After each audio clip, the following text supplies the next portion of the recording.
Welcome to Inside Texas Live, presented by Academy Sports and Outdoors. I'm Joe Cook. We got Justin Wells. We got Ian Boyd. Thank you for watching. Make sure you like this video. Make sure you subscribe to the channel. Always bringing it here every week every day throughout the off season. Even though there's no football action going on, there's still plenty of football to talk about, and we'll keep doing that here as we get to talk about one of the best things that's a possibility for Texas football this upcoming season, and that's Arch throwing bombs. So should be a lot of fun. Thank you for joining. Let me get this pulled up on the screen. But Ian, we talk about play action a lot, and I guess from a very basic level, why does play action open up the deep passing offense? It buys time because defensive linemen cannot rush up the field the same way when they're worried about the run. And if you show them run action, then it tends to cause them to slow down in their pass rush. By buying time, you can develop longer, more complicated routes for receivers to use to try to get open. And then the fake to the running back slows down the defensive line, but it also tends to suck in linebackers, especially if you're really convincing about it. Maybe you pull a guard or something. The linebackers see that, they zoom in, and then they have to bail when they realize it's not a run. And in that time, most play action routes send a guy over the deep middle where the linebacker should be. If the linebackers can't get that back there to cover that, the safeties have to come up, or else there's just a guy running wide open down the middle.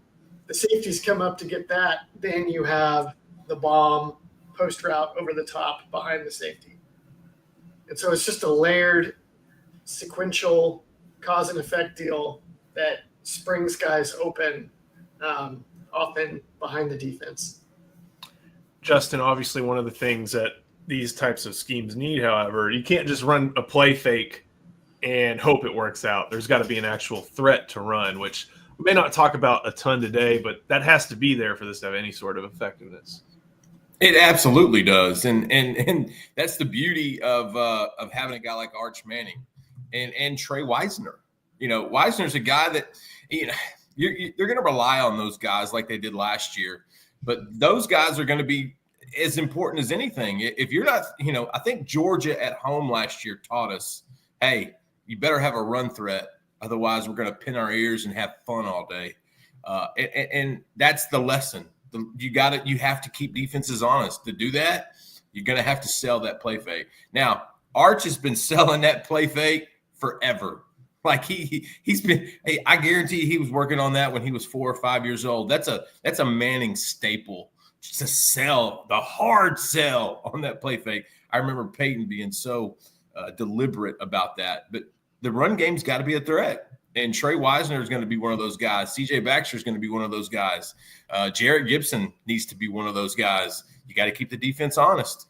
If they don't think you're going to run the ball, they're going to continue to rush. They're going to come up. It's not going to be as effective. And so, they're going to have to rely on that tailback to make this whole thing work.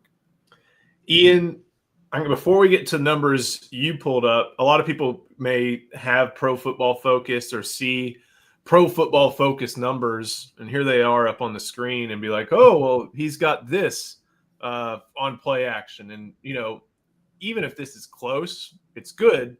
But you identified some problems with Pro Football Focus's numbers before you went into your own in-depth. So just looking at this, 29 for 41, 555, 4 touchdowns, 1 pick, obviously pretty good. 13.5 yards per attempt, completing that high a percentage is what you're looking for. 2 big-time throws, 2 turnover-worthy throws. But as your numbers and your analysis illustrates, that's a little bit – you found it to be a little bit different when you look up RPOs. Yeah, I went through every single play that Arch Manning threw a pass on in 2024, hat tip to Nash for curating those on YouTube. I think we've all watched that a few times already this offseason. And so I looked at you offered, I was like, I think I'm going to look up his play action numbers last year since I was writing on it. Joe, you said I could show you PFF's numbers, and I was like, well, I'm not sure how they count RPOs, and I don't want to count RPOs. So how about I'll just do this tedious work, and then we'll compare and contrast and see what the difference is. And sure enough, they were obviously counting RPOs in those numbers. I don't blame them. It makes things a lot easier. Yeah. That's not really accurate. I wanted to know what happens when Arch fakes a handoff with no run read and then drops back and throws the ding football with behind pass protection. I want to know what the numbers are in RPOs too, because that's also really interesting, but it's not the same thing. And so I did that, and I got a more curated collection of plays, and the numbers were pretty astounding. Yeah, I think what did I put up? It was that PFF had him like 29 for 41. 41. I have 47 here, but I guess that was 47 play action calls. Yes, 47 dropbacks. 47 dropbacks, and he threw on 41 of those. Yeah. So I should really say 29 for 41. Maybe we'll edit it in a second. I didn't realize that was the distinction. That matters for that number too. So yeah, but we're looking at the you have the 2 sacks and a scramble, 431 play action plays, 421 yards, 13.6 yards per play, and a turnover. Was that that was probably the ULM pick if I had to take a guess at it. Which I also have reflected in my numbers because that one was definitely play action. So, let's see. We'll keep on going. You get into his progression passing. We've talked about that a lot. But play action is, play action paired with a run game is what everybody thinks of when they think of ideal Steve Sarkisian offense. And as long as Arch can hit some deep shots. No, you blew past my numbers. You gave the PFF numbers. I thought we hit the big ones. No, my precise numbers. 32 of 43. No. Go up, scroll up. 29 of 41. Scroll up. 18 for 28 for 401 yards at 14.3 yards per attempt. And then 31 plays where he dropped back on play action for 421 yards at 13.6 yards per play, 3 touchdowns, 1 turnover, the interception. Also, he had a 26-yard scramble against Mississippi State on play action that I think a lot of us thought should have been another touchdown. Oh, is that the one he was just short? Allegedly. Yeah. And then he finished it on a quarterback sneak like a couple plays later anyways. 14.3 yards per attempt is good. 13.6 yards per play is, that's 13 yards. You're taking up a tenth of the field every time and a little bit more. You go through some of the numbers on his different aspects, including RPOs, drop back passing, and we've gone over that. I extrapolated what his RPO numbers were by simply deducting the extra play action shots that PFF had counted, but I bet those are a little bit off because I bet they counted some screens. I bet they left out some screens, and I bet that they missed some throws that were like RPOs where the quarterback doesn't have to hold the ball out for the running back on an RPO. If he sees it's there, he can just pull back and throw immediately. Yeah. And like a now screen. Without that executed fake, I don't know how PFF counts that. Yeah, it's just a pre-snap read. If you see, you count numbers, and if you see it, you don't even hand off. You throw the screen. So now we'll get into a little bit of some of the different schemes Sark uses. And Justin, one of the things is we kind of heard Ian talk about how it looks. You have the deep middle, you have the deep over. And one of the biggest evolutions, I think, for pro football in recent years has been that too high safety. They don't want they don't want Pat Mahomes throwing to Tyreek Hill. They don't want what's his name, Jalen Hurts throwing to AJ Brown, DK, whatever the star receiver, AJ Brown. They don't want that. I think Metcalf got traded to the Steelers, didn't he? But I can't remember. One of the things that hasn't totally taken over in college quite yet, because A, it's difficult to teach, and B, you can only teach college kids so much of defense. Texas saw quite a bit of it last year. And so the college game is evolving. We saw quite a bit of it. I think that's kind of be the counter to what Sark wants to do. But I think you remember the Gruden quarterback camp with Quinn. I think Clemson was in the too high when they talked about Gunnar Helm, getting Mickens, getting that safety. And in this instance, like you said, we know they don't run drawings, they don't draw routes, they run plays. It's going to be more prevalent because that's the X factor to beat the deep throw, to keep guys on their toes. I feel like we're going to continue to see more and more of it, especially against Sark-led offenses. Like it's something that we saw early against Arkansas in 2021, 2022 that Hudson Card just was not ready for. We saw it last year against Georgia and a number of other teams. You're going to continue to see it. It's going to be one of those things that really tests your safeties without question. And those bigger schools like Georgia, when you've got the Malachi Starks and you've got the Ransoms for Ohio State, that can be deadly. Like that's almost unfair. But for the most part, it's going to be one that I don't know if college defenses. I think Texas has enough weapons to counter it, but it's still Texas is going to see a lot of it over the next few years. Be interesting to watch. We'll go through some deep shots, and I think there's one of people's reasons for hesitation on Arch this year is who he did a lot of his stuff against. Ian, like a lot of these numbers are from ULM, they're from UTSA, they're from a Mississippi State team that went 2-10. As we watch him against these in his extended action and his starts, what do you pull that may translate against Florida or an Oklahoma or Texas A&M, teams with more talented defenses? Yeah. Well, the numbers are too good to just be that worried. I mean, it's not like ULM and UTSA are, Leander High School or Austin High or something. Like they're still college competitive G5 defenses. Their best players were probably poached by Power 5 teams this offseason in the transfer portal. It's not that big of a difference. When you're throwing for 14 yards an attempt, you have a long way down before you're not just absolutely murdering people. So it's notable. You note it, you remark on it.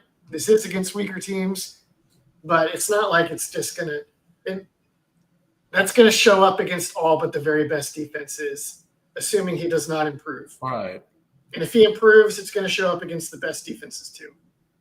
He's got to do it against these guys before he does it against the Georgias and the Ohio States and of those sorts. Like he still there's a proof of concept there that he's already done. He's already had. Now he's just got to do it against higher level guys. He's going to do it against Ohio State and Georgia. I can tell you now. I think he's going to do it against the Philadelphia Eagles. I'm just ready for it now. Maybe not at 14 yards an attempt, but he's going to hit some stuff. He hit some stuff on Georgia in his 6 snaps that he ran. He did some damage a couple times against Georgia. And I've watched his 2 sacks like a dozen times now against Georgia.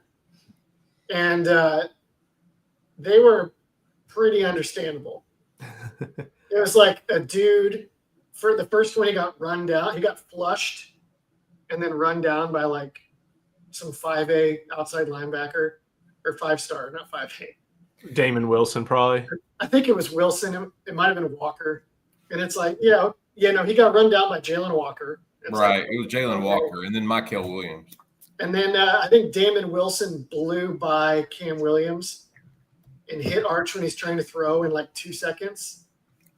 It's that like caused a fumble. Yeah. Yeah. Like, what are you going to do? It's not really Arch's fault. Right. Well, that little clip right there is supposed to be just a taste. Before we keep going, got to show some love to our sponsor. That is Jordan via Academy Sports.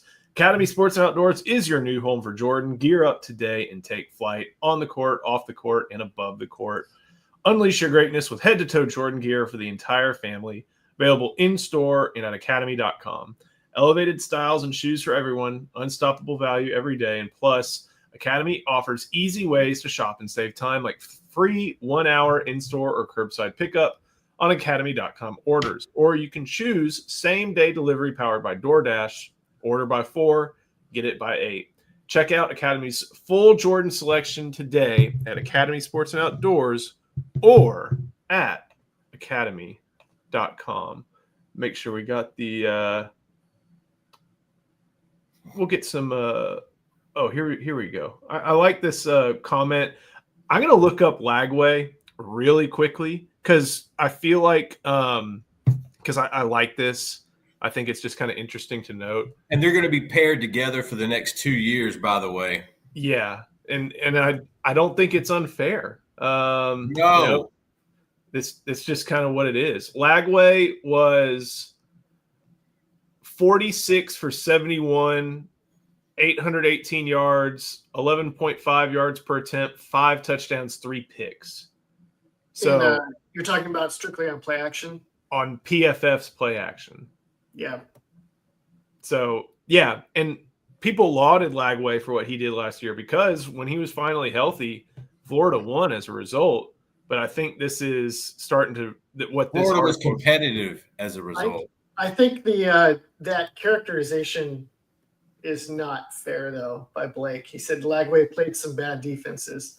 Lagway dropped 456 yards and 3 touchdowns on Samford. Okay, that's pretty bad. But then he started against. He played, and they did. That was the only easy game they played all year. Well, Florida State. Okay, he didn't even do very much. He didn't even do very much damage against Florida State. He didn't have to. Yeah. He did Ole Miss, LSU, Tennessee, Kentucky, and then he closed out against Tulane, which is a Solid. good G5 Tulane's record was last year, but I want to say Tulane is probably better. Was better than ULM or UTSA. Yeah. Yes. So that's going to be better on offense. That's going to be fun to track. We'll get back to Arch though. And I hate always doing the comparison game, but you bring this up. He saw it and he threw it. You know, and Quentin just was not doing that on the deep passes. Just wasn't the case. But which was surprising. Passes, we expected that from him. Yeah, play action. And Ian, I think you admit play action is not only just deep bombs. There's more to it than that. You can see this is a goal line play. This has to go to Helm because Juan Davis didn't catch any touchdowns. Let's see. It's not a goal line. That's the previous play before it cuts to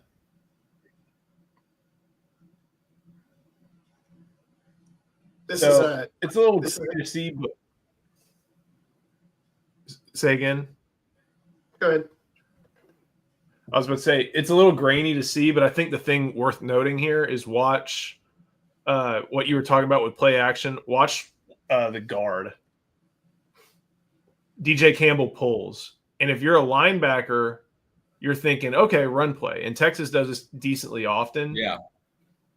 See, and then Helm at the top of the screen pulls 2 linebackers. Yeah. So not only are these linebackers having to respect play action. If you have a tight end who's good, they have to respect that. Yeah, Sark was lethal, and you outlined this in an article on the importance of the leak play in Sark's playbook. Sark was so good last year at running plays where it looks like a run, and then the tight end seems to be blocking, and then he just releases over the middle of the field instead, and like this, and he's wide open. Or sometimes he would start to release and then like break down the field and go vertical on the leak. And so you know that coming into this game, Mississippi State has seen that on film. And they're like, when you see Gunnar Helm release down the field, you got to be all over that because they will torch us on this. And then Arch Manning just immediately goes to the next option, which is Bond running wide open over the middle. Yeah. And then on bottom, they have that cool Sark thing where he releases two guys into the flat in succession. And the first guy becomes a lead blocker on a check down. Those are nasty. Yes. They scored on that a few times this year and then they scored on some fakes off of it because Sark layers everything like a mad scientist. You like cover everything up and then there's a check down. And not only is there a check down and wide open in the flat, but he's got like another running back or a tight end lead blocking for him. So the first guy that's like, oh, shoot, check down, time to clean this up, shows up and just gets blocked. It's brutal. That's the thing. This it's a 3-3-5. So there are three off-ball linebackers, I think, or at least this play looks like there's a 3-3-5.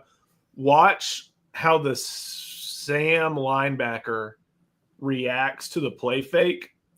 And then watch how Arch throws through the lane that he leaves. So, boom, he starts following the play fake, and there's the lane that the ball goes through. So it's all intertwined.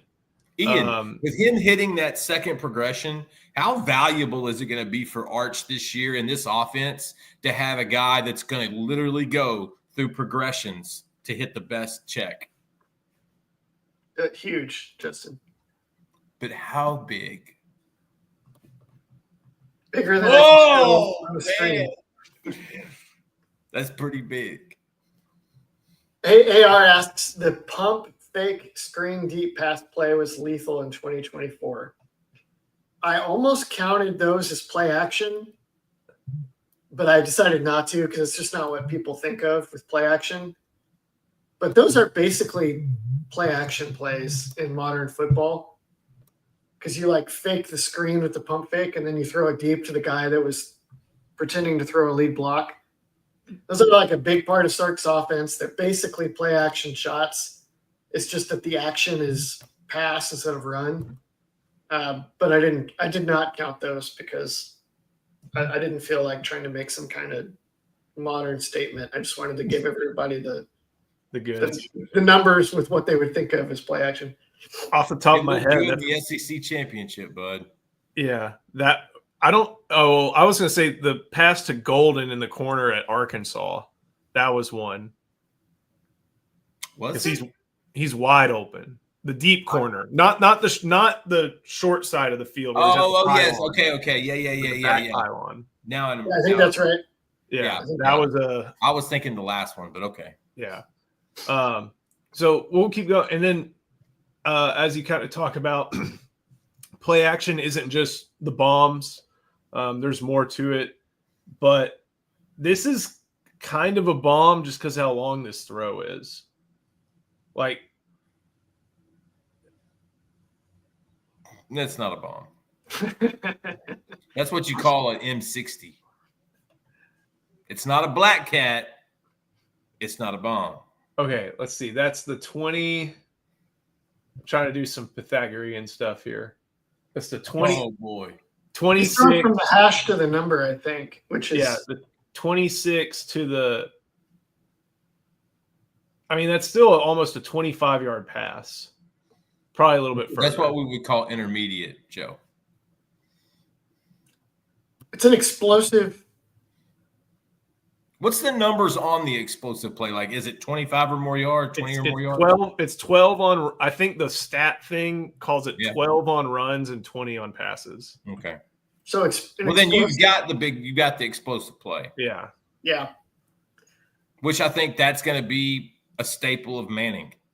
He's going to be a walking explosive play. The fact that he can do this is, I think, what's going to make this season so exciting, because defenses at all times are going to have to be aware this kid has a penchant for shooting it long. It's almost like trying to cover Steph Curry. When do you pick him up? Half court? Because he might pull up. It's just the threat of it that I think is substantial. Ian, one thing here that I think we need to discuss is, because Texas is going to have a new center in Cole Hudson, who's got experience, but maybe not so much as far as calling protections. And Arch, who has done it in the amount of playing time that he has, these play action protections, I feel like, require a little bit more details to follow that almost look like a full slide. Because watch what happens, and I'll try to pause it. Hayden Connor is going to pull from left guard to the right side. So this is a 6-man protection, maybe. No. Yeah. 6, maybe 7, depending on what the running back does. So Hayden Connor's pulling, and that leaves everybody else to deal with, and it ends up being a 7-man protection because there's a corner blitz. Well, he pulled, and the linebacker still followed the running back. You notice that? Yeah, I guess what I'm saying is how much command, how equally important is command at the O-line for these types of things to set protections? Because we know, remember, he got popped on a pass we're going to see later. If I had to guess why left guard is not totally settled, it would be this. Because every time we've seen Neto Umeozulu run blocking in games, when he comes in relief, he looks like a menace. But he has not been able to crack the starting lineup this is his 4th year now, right? Yeah, 4th-year junior. I'm betting that it's making sure that they don't give up free hitting guys running up the middle on stuff like this. And this stuff like this is why Hayden Connor was a 3-year starter. On this one, he pulls and he does a good job, but he was also good at not letting guys run up the middle when he wasn't pulling on play action. And Sark, he wants to run the ball. He wants to be physical, but number one is protect the quarterback on shots, because we're going to beat people by landing shots. He's a knockout artist. He doesn't want to trade jabs for 15 rounds or whatever. He wants to throw bombs. Haymakers. Widowmakers. There's a few more different instances of this one from rollout, which is always a fun thing to track. See what happens here. This is his first play of 2024. I love how he threw Cook open back across. Hey, go back up that way, dude. Was it on purpose? Yeah, was it on purpose by Manning? I don't know. Probably not. But it sure looked really good as a result. It's crazy how connecting him and Jonte Cook were. They had a little symbiotic thing between them. They really did. Did someone miss a block, or did they just bring more men that could be protected? I wasn't watching for that. It looked like the edge was blocking anyway. Was blitzing. I don't think they saw that. It seems like maybe there was a nickel blitz that Texas didn't know was coming. And they were maybe a little lucky that he chased the running back instead of Arch. Yeah. Or Arch's first play could have been just getting buried. Yeah. Welcome to college football. This one this is the deep over, right? I think this one's to Golden. So Golden, tight set, 2 tight ends. Wingo. Oh, that's Wingo? For sure. Wingo's at the bottom. Oh, he runs a post corner. Yeah. That's what Golden doesn't have legs that big. So Wingo's at the bottom of the screen, runs up, runs the post, and then runs the corner. And then, you're just kind of like, wow, that was really damn cool. And it's just one of those things, Justin, it's like, you can't defend that. I mean, no, you can't defend that. That's part of why it's so beautiful. That's part of why, and you've got a true freshman running that route. You're putting a lot of trust in this play in an 18-year-old in what was his second or third game, fourth game. There's a lot to that. And the beauty of Arch Manning and Ryan Wingo is that they know that. They remember what the story we told after the first big play, after the first practice of Art, when Ryan Wingo came in the spring semester, and Arch went big to him and they landed it, and everybody's kind of like, ooh, that was cool. And Arch when Ryan was jogging back to the huddle, Arch kind of leaned into him and goes, "They can't cover you. I'm about to throw this." And Ryan's eyes just, blossom. Like, this is exactly everything I've been thinking about and dreaming about and wanting is happening. And so, you don't defend that. That's the beauty of Ryan Wingo. You're not going to be able to, and now you're going to get him older. You're going to get him. He's improving his game. He has to work on getting that free release, violent hands, getting off of a jam, getting off of a hold. Once he starts figuring that stuff out, guys, this is going to be chess. This is going to be a lot of fun. Ian, anything else to sum it all up? I did not include any, but sometimes they ran play action screens. And those were some of the plays that Quinn was so good at, where like you fake a run one way and then like maybe you spin around and throw it to the other side of the field. And Arch was actually pretty good at those. Like, that was the kind of play where it's like, Quinn is so good at these. Are they ever going to have anything like this again? Because he could throw, off platform from different angles so well. Arch is actually pretty good at it too.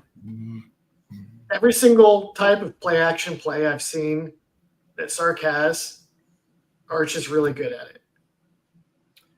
That's going to be valuable if he's in the offense. I've been writing about all the different stuff they're going to do with Arch now. That's maybe a little different than with Quinn, or maybe a little more drop back, maybe a little more RPO. But this play action stuff is what really matters. He's so freaking good at it. And Sark is so good at it. And Sark has not had an amazing play action passer yet in Texas. And now he has not only a good one, but like an amazing one. Ooh. So it's possible that the results this year with Arch just blow people away with how different it is, because this stuff is so potent and explosive. 14.3 yards per attempt. I don't think fans understand this is going to be a different offense. It is not different in the traditional sense, but different in what they can execute. There's more minutia to this. There's more stuff going on. I think people are a little worried about the O-line where they don't need to be. Like, I think it's going to be different. Arch is going to help them, I think, in a lot of that sense. And so I think it's going to be kind of like, remember the 2008 Oklahoma team? Yes. And when they played bad teams that were overwhelmed, they just dropped 60 every week. Yes. I think it's going to be kind of like that. Probably not 60 because they don't use tempo like that Oklahoma team did. That Oklahoma team had some weapons too. Yeah, they had a really good quarterback and a really good tight end. Arch Manning is going to be better than Sam Bradford. But, I'll take Sam Bradford numbers with Arch. I think Arch. I think they have similar golf games as well, and they're both pretty good dunkers. There's some comparisons there. I think you're going to see a lot more blowouts of bad to mid-level teams by Texas. Whoever writes game stories loves blowouts. I like this question from AR. And at times last year felt like Texas had to string double-digit play scoring drives. How much would y'all expect the count to go down with Arch?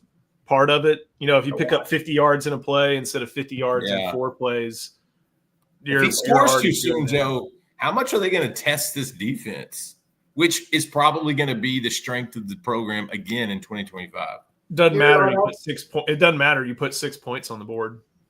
I'm with you. I'm just wondering how many plays that puts on the defense, because we've seen that before. Score early, score big, then the defense kind of that rep total starts to go up. Well, his rep total will go up is Colin Page. So I found this real quick before we get to our next thing. I go to CFB stats for a lot of different stuff. This is long passing play leaders in 2025 or 2024. It may be hard to see right now. It's sorted by 10-yard pass plays. Texas was 3rd in the country in 10-yard pass plays with 176. They had 16 games to do it. It's a big part of it. If you sort to 20-yard pass plays, it goes to Texas was number 1, 80, right ahead of Ole Miss, Syracuse, San Jose State. If you sort it to 30, number 2. But there's something in common with a lot of those teams near the top, especially at the 10-yard plus mark. They all had somebody. They all had somebody drafted. Quarterback play or air raid? They all had somebody drafted.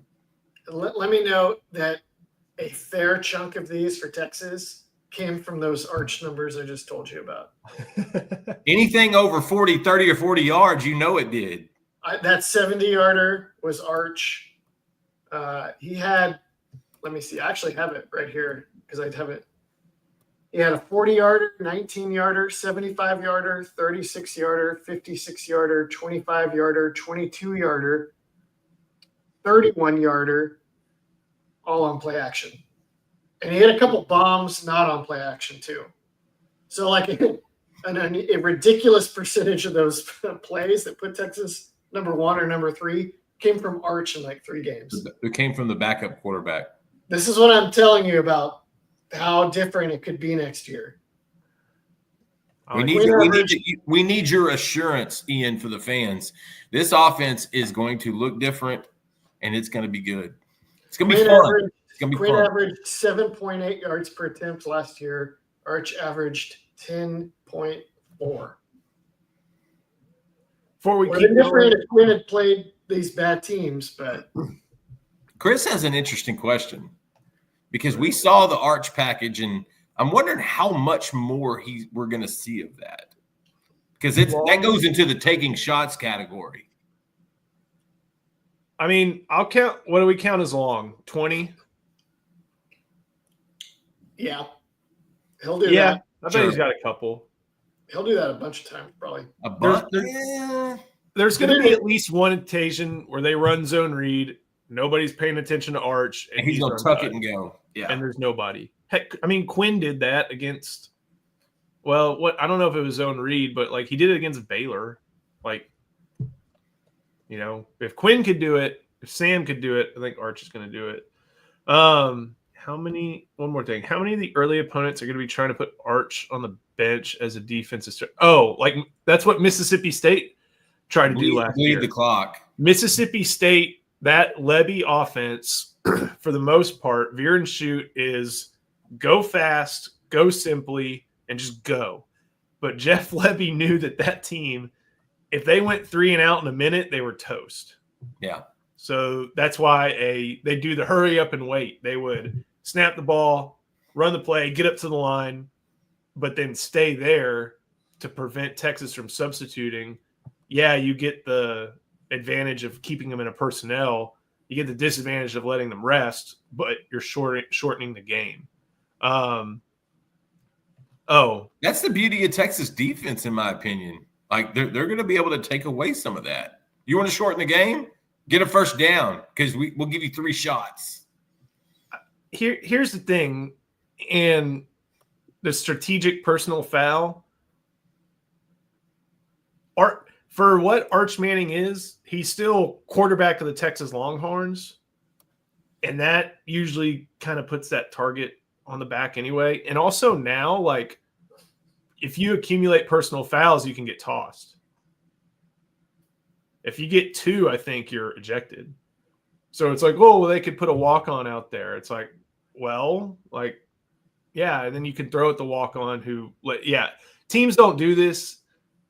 It sounds like something a bunch of guys in a garage would talk about rather than something that would be executed on a college game on Saturdays.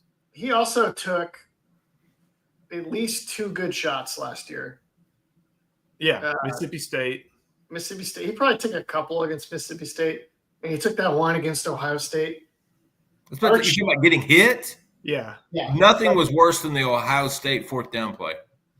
Because it was such a fluke way that he was hit and the way he fell.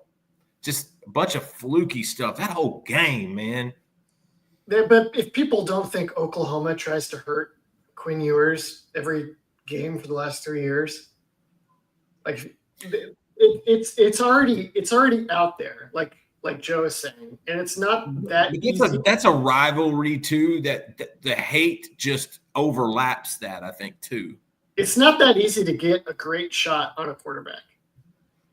It's not actually that easy to do. Especially when they're smart enough to not always let you. Yes. Yeah. Like I think Arch is going to be really good about how he takes hits. And when they have Quinn, that was the polar opposite. And they've got 5 bodyguards who are all bigger and stronger than you. And it's not like you think this Texas defense wouldn't take some retribution if you delivered a cheap shot on Arch Manning. Like you're playing with fire. By the way, I looked it up, and Arch had at least 3 20-plus yard runs last year. He had a 21-yarder on Georgia, 26-yard scramble on Mississippi State, and the 67-yard zone read keeper. So I think that number could be really high with a full season. Really high? Yeah. I don't think Sark.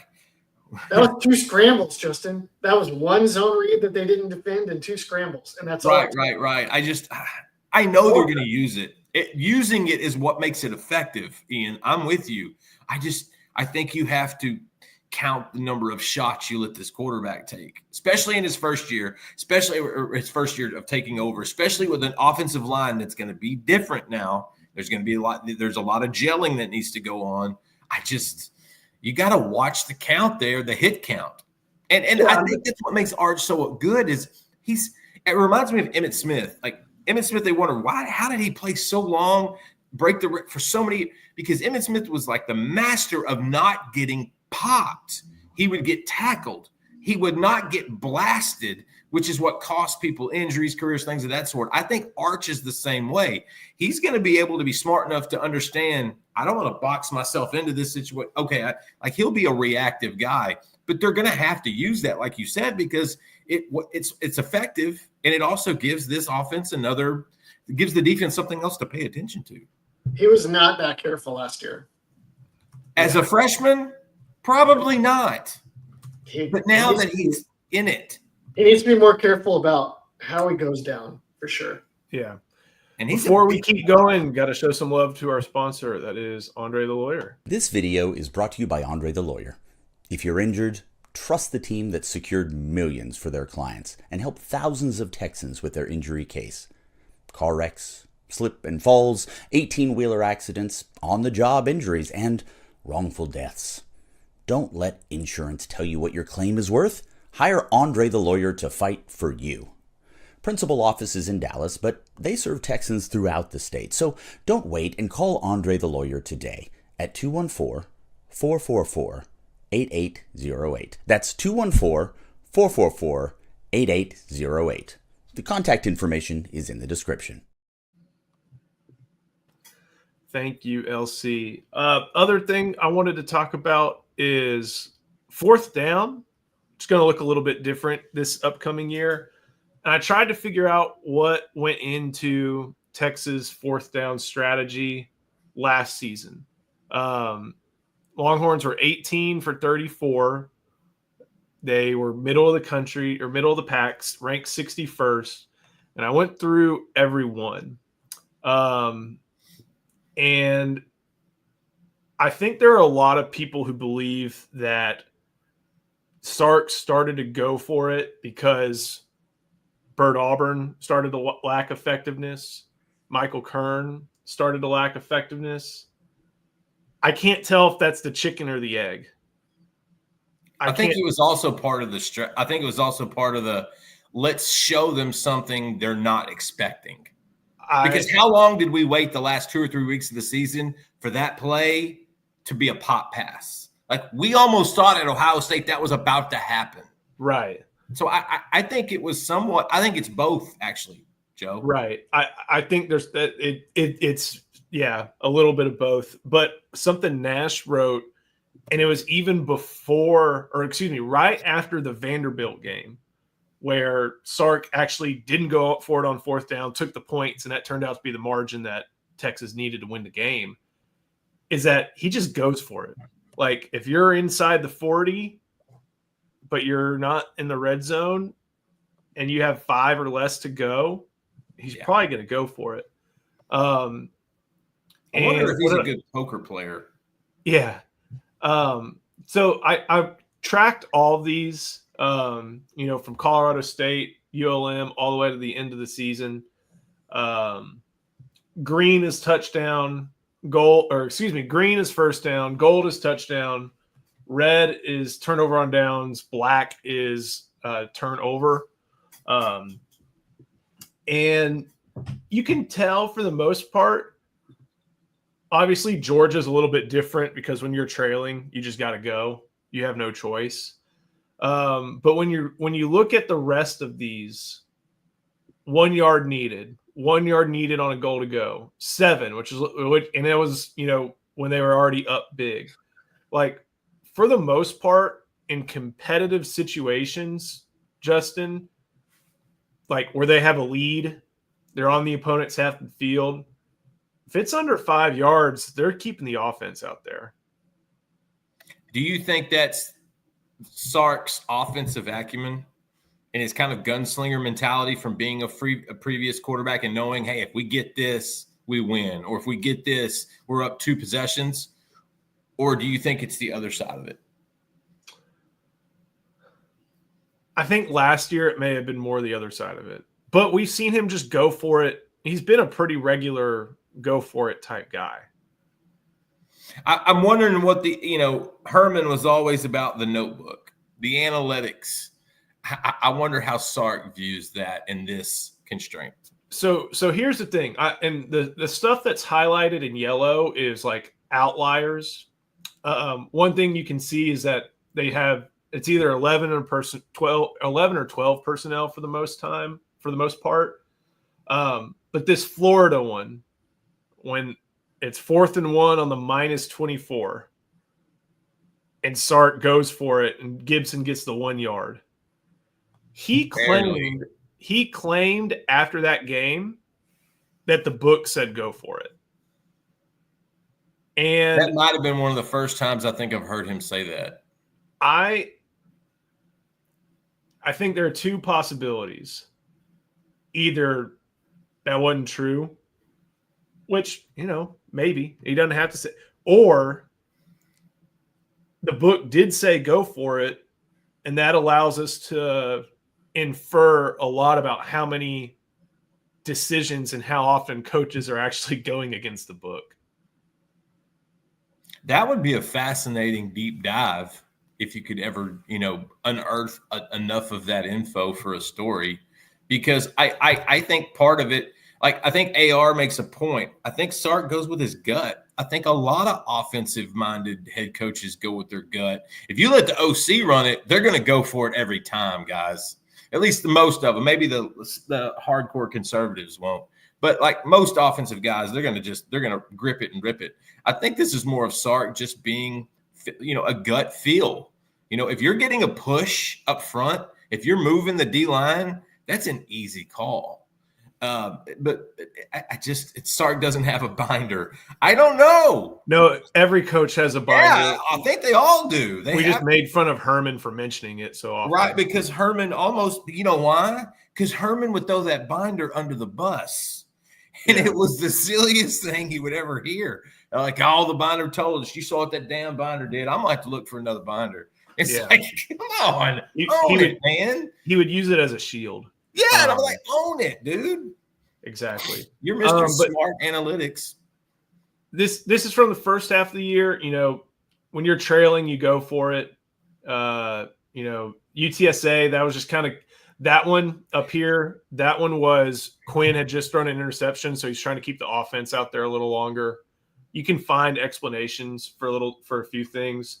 Then as you start to go into the second half of the season, you can kind of see a little bit of the kicking aspect of it. But at the same time, look at all these yards needed. 1, 2, 2, 1, 1, 2, 3. Like, I think Sark, Ian, valued, even with an offensive line that wasn't superb at run blocking, the opportunity to move closer for Burt for an opportunity than 3 points. Just because, A, he had trust in his defense, and B, that's probably what was the right outcome for him. Yeah, he had a lot of stuff to pull from. They had a lot of those, like you chronicle, 22, 21, 31 personnel. He had some different grab bag tricks that he would bust out for those situations. And really, analytically, there's not a lot of field goals that are worth taking. Right. Past the 50, and it's like a long field goal or something that would be the same as mediocre or bad punt versus keeping it, you just go for it. If you're on the goal line, you absolutely go for it. If you're anywhere near the goal line, because if you fail, you pin them. So, like, really the only time you need field goals are when you're just like way out of range to convert, or the game context says 3 points. Yeah. You know, 2 possessions, 2.5 possessions, that type of thing. I think Sark usually is decent about it when he feels better about his kicker, like you've noted. Sometimes he'll take the points when he should probably go for it. But he's usually good about, like, let's not kick a 40-plus yard field goal. Let's just go for it. He's also, as we've noted, this may change a little with Manning, but he was the king of running the ball on, like, 3rd and 9, 3rd and 6, 3rd and 7. Because he was like, we'll just go for it on 4th down anyway. For a favorable 4th down. For a favorable 4th down, yeah. But also, like, let's just see what we can get on this run. Especially on the 3rd and 9 when the defense is probably anticipating pass. Exactly. And you had mentioned those 31 personnel. One of the things, and even with those other ones, one of the things that I found, and we had kind of gone back and forth on this about this topic, is like they never did the heavy stuff. They never brought in, you know, there were times in 2023 where they brought in Sweat and Murphy. You know, they threw the touchdowns to Murphy. He had the rushing touchdown. They threw the touchdown to Sweat and all that. They would do that on goal to go. Wouldn't often do it on 4th and 1 on the 30. But they ran like heavy maybe 4 times total all year, no matter what context. Boy, it seemed like they ran that more. I didn't realize that. Like, there were very rare, like Malik Agbo got, like, I think 3 tight end snaps last year. There was one occasion against Clemson where they brought in like Lole and Chapman. Okay, I was thinking of 2 years ago and not this last year's group. Okay. Yeah. I honestly don't even remember it from this last year's jumbo package. And then they did it with like Surveya and Agbo against Ohio State or something like that. It's the same mindset, the same play set, play call, but different personnel. And those different personnel were a little little different in how that would be effective. He had this trick that worked a shocking number of times where he'd bring in 3 running backs and then they'd all go in like different directions and he'd hand off to Jarrett Gibson on a dive. Yeah, that was Arkansas. Yeah, teams would be like, Ryan Niblett, oh, what's he doing in here? We got to watch out for that. And he's like, no, it's going to go to Gibson. They're just going to give it to Gibson. But teams fell for it. Playoffs, that was not going to work because everybody had watched Texas's film. So right when number 9, when the baby Rhino trotted out there, there was a good chance if it was on a 4th down where it was going to go. I think this year will be the year that when they see that come out, they're going to know it's coming and it's still going to happen. Like Gibson can be a bull in a china shop, fellas. I think the one thing I wanted to kind of pull from this is like I said, if it's 4th and 3 on the other side of the field, they're going for it. Even if Matthew Shipley is the second coming of Sebastian Janikowski. Matthew or Mason? Mason. Okay. Didn't Matthew his twin brother? Yes. Who kicks for like Norfolk Hawaii. Or something? Hawaii. If Mason Shipley is the second coming of Sebastian Janikowski. I've got something that reminded me of something I want to ask you guys before we get out of here. A cool little question for both of you guys that I had on the radio with Trey Elling yesterday. I just maybe you'll see. I just don't see Sarkisian changing too much. I feel like on 4th and 3, like you said, why punt and give them the chance to take it at the 20, especially if the other option is like on the 25 or something like that. Like, especially now, you can just like those handful of times you run Arch, Justin. Bear with me. Those rare occasions when you pull that out, it's like 4th and 3.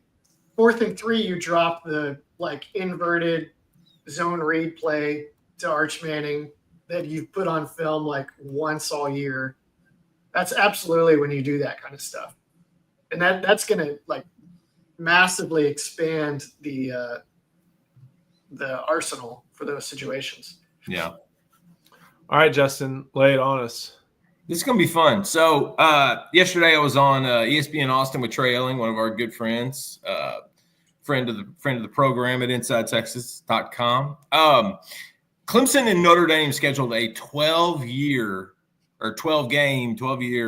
home and home. And he asked me what would be the most ideal opponent for Texas to schedule if they had one team they could pick. And this, I want you two guys to give me your one, and then I'll tell you the one I picked.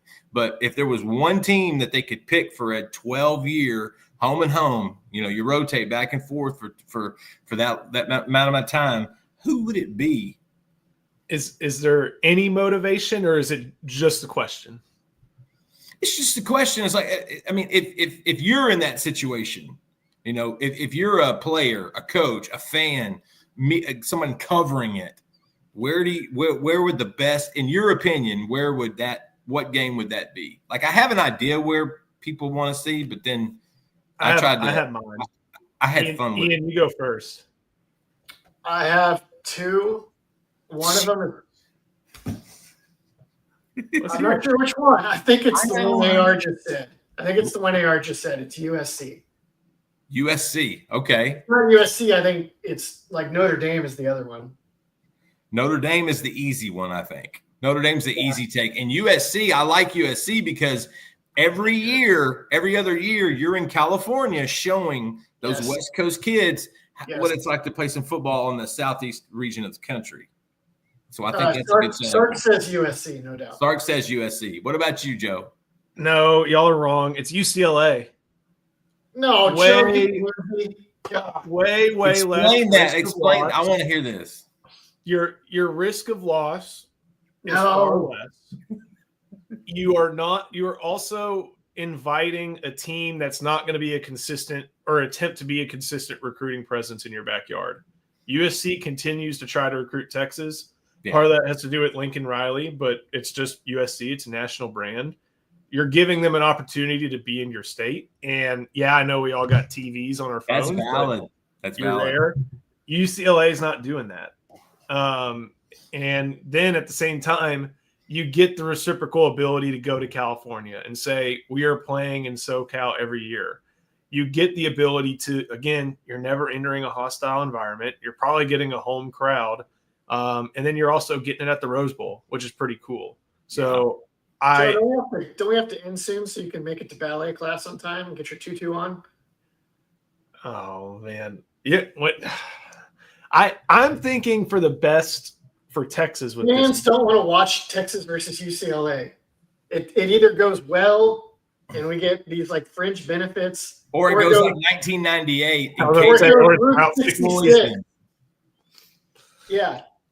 No, it's USC. You got to sell tickets, Joe. Okay. I didn't think either one of you guys were going to get this. I said from a fan standpoint, from a player standpoint, from a coach's standpoint, and from a media covering standpoint, we need a 12-year home and home with the University of Hawaii.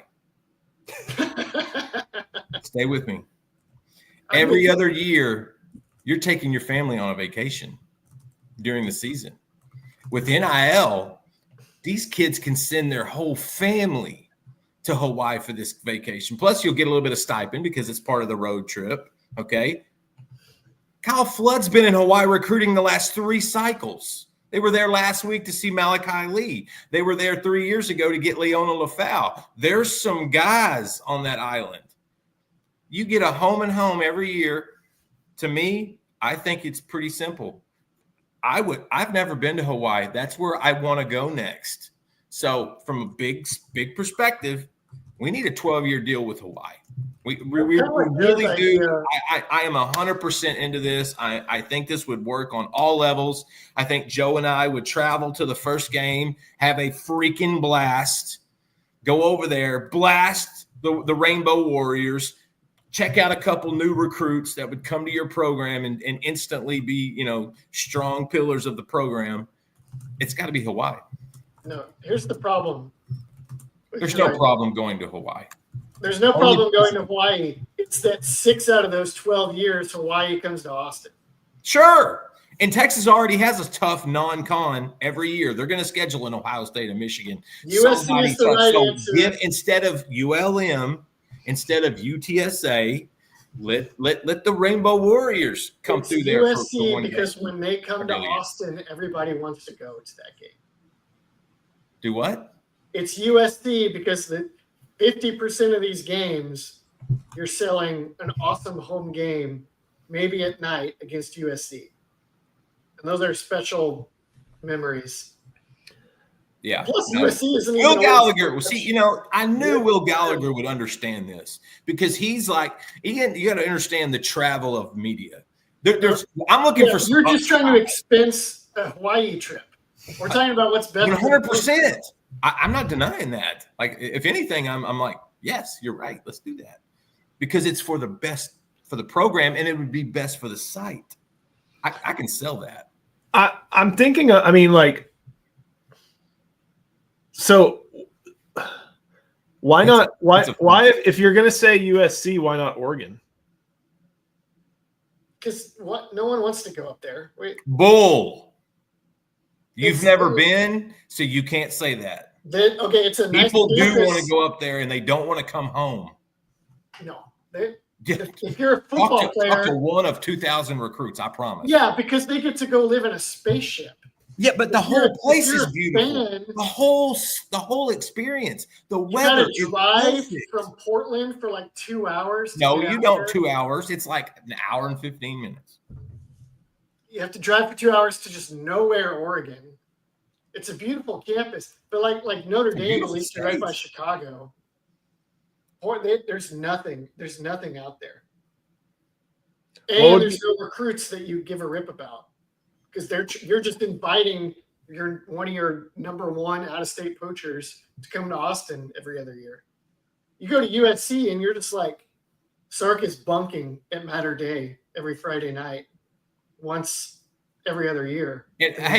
Sark could actually stop by Santa Ana, California on the way to Hawaii. You do realize it's on the way. That's true. Yeah, We I can bet make this work, Ian. I need the collective staff on this.